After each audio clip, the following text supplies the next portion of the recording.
Hello again. This is Doc C. And yes, I have my favorite colleague out there, Boyd Wolz, on from wonderful Idaho, not Wyoming, but Idaho. It's a rock throw from Wyoming, Oh right, yeah, Boyd? yeah, oh yeah. Just over the hill. He just told me today, this morning on Sunday. Let's see, what is this? February 20th. He is at a what, 34 degrees? Did you say? Yeah. 34. 33, I 34 mean, degrees. Yeah. and I'm out in California. It's a tough one at 72. So and I'm the one that has the turtleneck on and he doesn't. Yeah. So we're going to talk about our second book, second of even a third one that's coming anytime soon here. We're still working on that, but the second book is Crabs in the Bucket, and you can actually get that on Amazon as well as the other book, Winning Culture Game. But we're going to talk a little bit about the book and what went in on it, into the book, and why we, of course, decided to write it. So, Boyd, I'm going to start you off with the question. If you're somebody's watching this right now, what would you kind of paraphrase what you think's in the book and why that they should buy that book? Well, the crabs, it's something we're all involved in. We all end up in buckets, and buckets are just where we are: society, family, home, in our own head, all kinds of things. And each chapter kind of covers different things that happen. I mean, there's everything. There's religion buckets, which everybody would recognize that one, but they also know there's family buckets. So family dynamics of this and that, and the bucket is not always a bad thing. Sometimes there's good buckets you can get in, and if you're in a good bucket, you need to just hunker down and enjoy it. But are you achieving all you can? Even in a good bucket, you may be too comfortable to take any chances on anything. So anyway, so basically the book just kind of talks about the different buckets, recognizing what we're in, kind of recognizing whether it's toxic or non-toxic, or whether it's just so comfortable you're complacent. That I like that too. And how does an individual actually recognize, in your opinion, that they're in a toxic bucket, number one, and number two, how do they get out of that bucket? Well, I think, there's probably a lot of ways to do that, but I mean, it takes a lot of self-analyzing of what's going on in your lives. I mean, if you're not being yourself, you're spending a lot of time walking on eggs, not saying things that are just, that you think about or that pop into your mind, things that may even be unimportant or important, but you're always careful of what you say and how you say it. You're probably not in a good situation. If there's somebody that's keeping you from actually speaking you, then there's a problem in the relationship, and there's a problem in your bucket. Yeah, that is so true. Why are we, you think, in your opinion too, and in your background, of course, why are we so afraid to stand up for what we believe, at least our thoughts or even experiences? Say we're in an initial bucket, whatever bucket, you can call it whatever, the buckets, the list that you mentioned. Yeah. Why are we so afraid, say it's a family bucket? Why are we so afraid to stand up for what we believe in within the bucket? It's mind-boggling to me. Well, it's like you don't want to hurt anybody else's feelings. You don't want to make them feel like they're wrong, and you really don't want to say you're wrong, even though you're probably thinking it at the time. But it's just trying to be polite society But the truth is, if you're not telling the truth, that's kind of an insult, a bigger insult, I think. If you're not able to be yourself, talk what you think is true, and talk or even joke. You know, we were talking the other day about how the world needs comedians that actually laugh at ourselves, and being able to laugh at yourself and is part of laughing at other people. But if the other people aren't laughing at themselves and you're just laughing at them, that of course is a bad thing. But we should be able to laugh at ourselves, laugh at our own idiosyncrasies and stupidity. But I mean, it's difficult. But I mean, in a family situation, it's hard to, you don't want to insult anybody. You don't want to cause rifts. I mean, a family situation is even more difficult because there's always family reunions. Now, if it's a friend situation and the friendship breaks up, you don't ever have to see that guy again. But if it's a family thing, there's going to be a wedding, there's going to be a baby born, there's going to be something that's going to bring the family together. Right. Yeah, you know, it's good points. I've always told my kids the same thing, and I think I mentioned it to you before, but you know, I tell them each and every time, before you speak, and you know, this is not just in the family bucket, but could be any bucket really. Yeah. But I always tell them that number one, before you speak, is what's coming out of your mouth, is it factual? That's number one. Is it factual? Now, you know, I'm not saying that you need demonstrable evidence to support whether or not it's factual, but you have a pretty good indication that what you're saying is to be true. And the second thing I tell them to say is that is it necessary, whatever you're going to say? Yeah. And then the third thing is it kind? And see, you could actually, in a family, you know, the family bucket, you could actually do those three things. I mean, even if you disagree with the family tradition that every Saturday evening at 6 o'clock we have dinner or whatever that might be, you know, you could just simply say that, you know, I'm not going to be there this Saturday because I'm changing my routine over the years. And I know that, you know, top down, people will be disappointed, but still, you're on this world, this planet, this life. So live your life the way you see it. And that's kind of what the book is really talking about. Don't you think? Oh yeah. Yeah. I think definitely just becoming the best you can become. Right. And that's really what it's all about. You mentioned, let's see, you mentioned family, the bucket, we have religion bucket. What are some of the other buckets that were in there in the book? Like the school bucket, School bucket. our own paradigm bucket. You know, Yeah. your thinking bucket, the me bucket, the buckets that are just me and that I'm in, my own beliefs, my own practices, my own idiosyncrasies that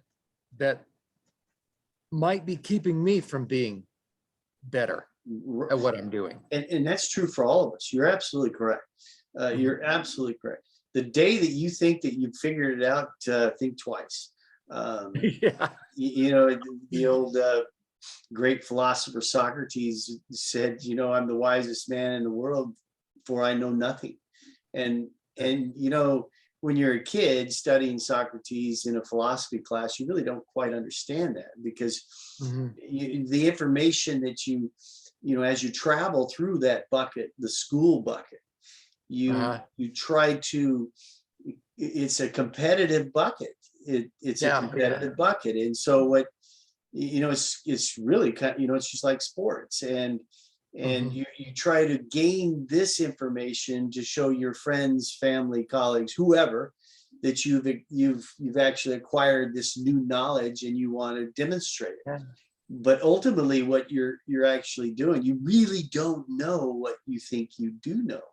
You've been just you've been, so to speak, conditioned. I don't like that word necessarily for this particular matter, but you've been taught and you've learned what has been taught to you, but Yeah, it's not necessarily true or not. right.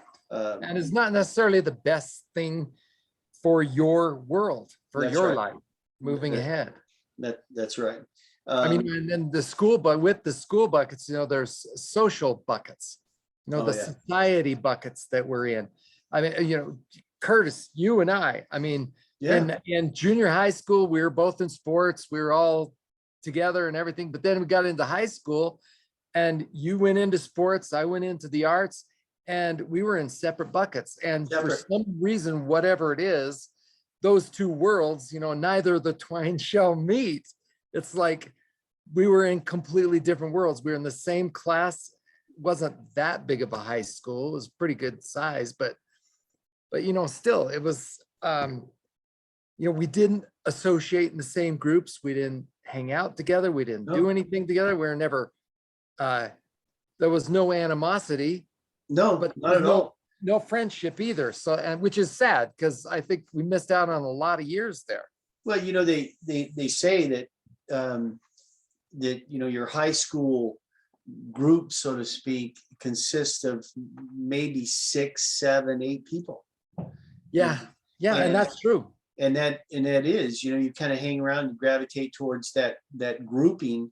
But you're absolutely right, and I'm glad you brought that up because we those of you that are watching this video, Boyd and I went to the same high school, graduated to the same year, and everything, and it took 30 plus years down the road for us to get back together to write books. Now, back in the day, if we'd have said as a senior, why we're getting our diploma, and when we're not in the same bucket, same social gathering, that, hey, I'll see you in 30 years, we're going to write a couple books, and even more, we're scheduled for a third.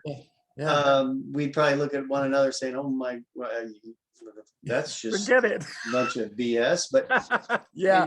and that's where these buckets that we're talking about, that we, and I really can't remember our dialogue. Maybe you do a little bit better, but I think that Boyd, you and I were just sitting there talking and chatting, and I said, or you might have said, one of us said, well, let's write a book. And next thing I know it, we We're writing a book. Yeah. Yeah. So it's one of those things that if you're uncomfortable, or shall we say comfortable with your own bucket, and somebody asks you, well, let's write a book, and you don't, it's just really, what would you say? Fear, maybe they're not ready. Yeah. It could be Yeah. a variety of things. Yeah. But it's really fascinating, and I'm glad we wrote this particular book because of the buckets, and as you said earlier, that Mhm. we're in so many different buckets, and a lot of times we shouldn't even be in. Yeah. And I think that the important things to ask is why. Yeah, Why am I hanging out with this guy? yeah. If why am I hanging out at a bar every night? I Well, mean, nothing particularly wrong with that, but not at all. Yeah, why do I not have any money? Because I'm spending all my money at the bar every night. So, I mean, different things that you ask, why am I spending too much time watching TV? Am I spending too much time doing something else that, would I have more opportunity to improve myself if I read instead of doing that? Or if I had these other friends instead of these friends? yeah. Just questioning where you are, questioning how you spend your time, who you spend your time with. So because we don't want to take too much time out of the people that are watching this, but Yeah. the book itself, what would you say to the listener, why they should go on Amazon and buy the book? I mean, what's one or two things you could say to that? Well, I just think if you're interested in really improving who you are, improving how you deal with life, and and improving how you react to other people too. I just think it'd be an important thing. It'd be something that could help. Yeah, I agree with you. I'll tell you, I would tell the listener right now is that one thing that I would recommend to buy the book is first you recognize, or you begin to recognize, if you haven't already, that you live in several buckets. Yeah. And you spend time in these buckets that are really not benefiting you and your goals down the road. Yeah. You know, and I would say to everybody or anybody that's listening to this is that you know, reach out to Boyd, and he's going to give you information here shortly, and I'll give you mine as well. But reach out to Boyd or myself. Send us an email and ask us questions, or actually engage in a conversation. We'd be happy, Boyd and myself, be happy to jump on a Zoom call with anybody that's Absolutely, you know, went and bought the book. And this book that we talk about it goes back to both of our educational background and business background and family background and everything. So it's not that we know everything, but we do know one thing, that we found ourselves in many or several buckets that we should have jumped out of and spent more time than normal, right? Yeah. Oh yeah. Yeah. I mean, there's things that we probably missed out on. Right. Absolutely. You know, just knowing each other. Yeah. So. Yeah, absolutely. Well, all right. How can our viewers here, how can they get a hold of you, sir? Okay. Email winculturegame@gmail.com and phone number 406-640-1399. Excellent. And this, you can actually go to my website, ccochranconsulting.com, or you can email me, cochranconsulting@yahoo.com, or my phone, which is 951-237-7234. Just reach out to either one of us, and we'd be happy to chat with you. But first of all, go and buy that book. We're not trying to sell it indirectly, that is, but yeah, we highly recommend it because it's actually a good read, and you'll learn some things about the buckets that you're in. So, all right, sir. Well, thank you again for this, 10, 15, 20 minutes, whatever it was. And we'll continue on our third book, which has a little bit to do with a bucket, right? A little educational bucket. Oh yeah, a little education. Yeah. Okay. You have a good one, sir. Take care. All right. Thank you. Okay.